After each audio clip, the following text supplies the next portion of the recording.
everyone, thank you for being here. I'm Mandy. In today's video, I'm going to be sharing with you a few communication techniques that will help you build rapport when calling your leads. If you just use these techniques by themselves and do not rely on any scripting, I don't think you're going to achieve optimal results. Conversely, if you're just relying on scripts and not using these communication techniques, I don't think you will achieve the results you're looking for in that situation either. So you want to use the scripting in conjunction with these techniques that I'm going to speak about today. Let's take a look at the exact definition of rapport. A close and harmonious relationship in which the people or groups concerned understand each other's feelings or ideas and communicate well. In general, it's not very easy to create rapport with people in most circumstances, but it's even more difficult if you're on the telephone and, oh yeah, you as well as all these other people are calling the lead to try to create this rapport. So it makes it very challenging. We are trying to get the lead to know us, to like us, and to trust us. And I want to let you all know that this is not a quick 10-meter dash. This is a marathon, and that's why nurturing is so important with the leads. Most likely, you're not going to schedule the appointment on the first call. This rapport that you're aiming for usually happens over a series of phone calls. But the very first call is the icebreaker. It's important. So if you can get into the right zone of knowing how to speak with the lead, that rapport will take its roots with the first call, and then it will continue to grow. Technique number 1, mirroring. There's 2 parts to mirroring. The first one is imitating the verbal or nonverbal behavior of another. People like to do business with people that are like them. Do not change who you are. I still want you to be authentic, but I just want you to mimic the lead's style of communication on the call. You want to make them feel comfortable. Are they talking fast? Do they sound tough and to the point? I want you to match their energy. For example, if you're speaking to an elderly person, usually they speak slower and they might have difficulty hearing. So you want to make sure that you are speaking slower as well and that you're speaking at a high volume so that they can hear you. If you're speaking to somebody who's pretty impatient and they have all the answers and they're speaking quickly with you, I want you to go toe to toe with them and I want you to speak quickly and I want you to sound like you're knowing what you're talking about, and don't back down. Don't feel intimidated by their tone of voice. I want you to match their energy. They will probably respect you more because you're coming across the way that they're coming across, especially if they're that stronger leaning personality type. And also with people that English is a second language, you want to speak using simpler words. Just because you're speaking to somebody who's not in your age bracket or maybe is from another country doesn't mean that you can't build rapport with them.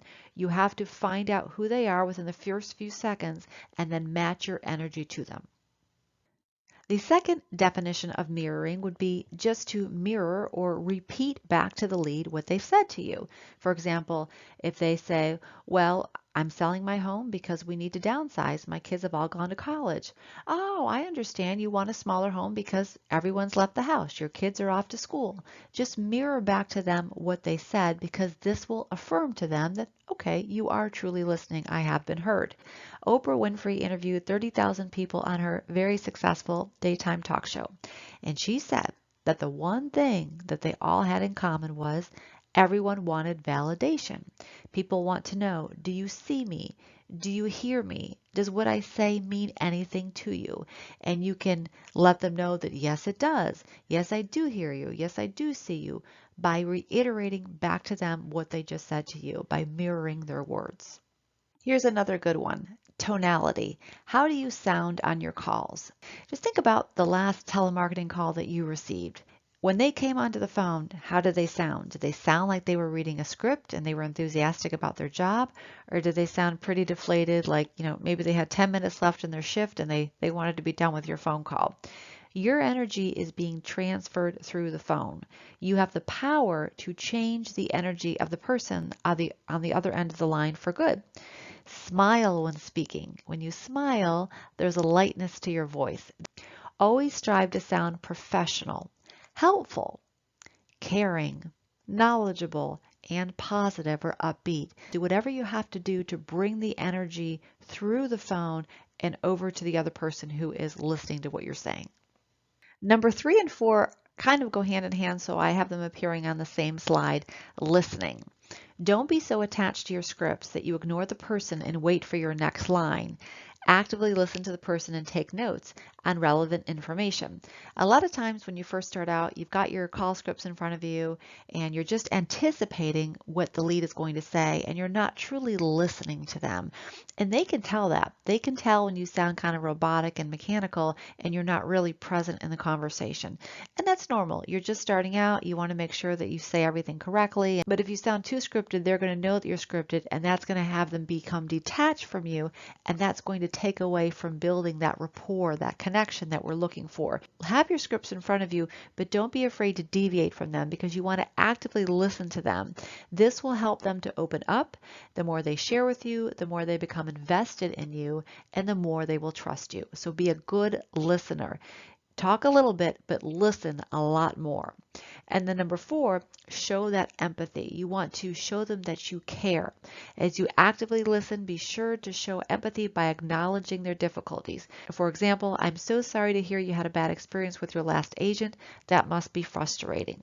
Listening and showing empathy are very important techniques for building rapport. You'd be surprised at how many people are calling them and they're not using these techniques. They maybe just don't care, or they're not showing that they care.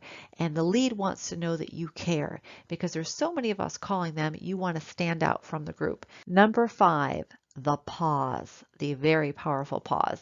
Have you ever listened to someone who spoke deliberately while pausing occasionally? This is a good technique to use once you've established solid footing on the call and you don't believe the lead is going to hang up on you. So if you get on the phone call and you've got someone talking really fast and you probably don't want to employ any pauses there. You want to match their energy. Remember, talk fast as well. You only want to use the pause when you've captured their attention and the conversation is moving along nicely. Here's an example. Do you know what sets our team apart from other teams? We offer flexible commission structure. When I said the first sentence, they're probably thinking, I wonder what it is. Hurry up, tell me, tell me. And then I kind of tease them a little bit more. We offer, now I've really got their attention, flexible commission structure. The pause can be very powerful. It also shows that you're in control of the conversation because you've got the lead waiting for your next word. Technique number 6, use the lead's name. Dale Carnegie, author of How to Win Friends and Influence People, said, "Remember that a person's name is to that person the sweetest and most important sound in any language.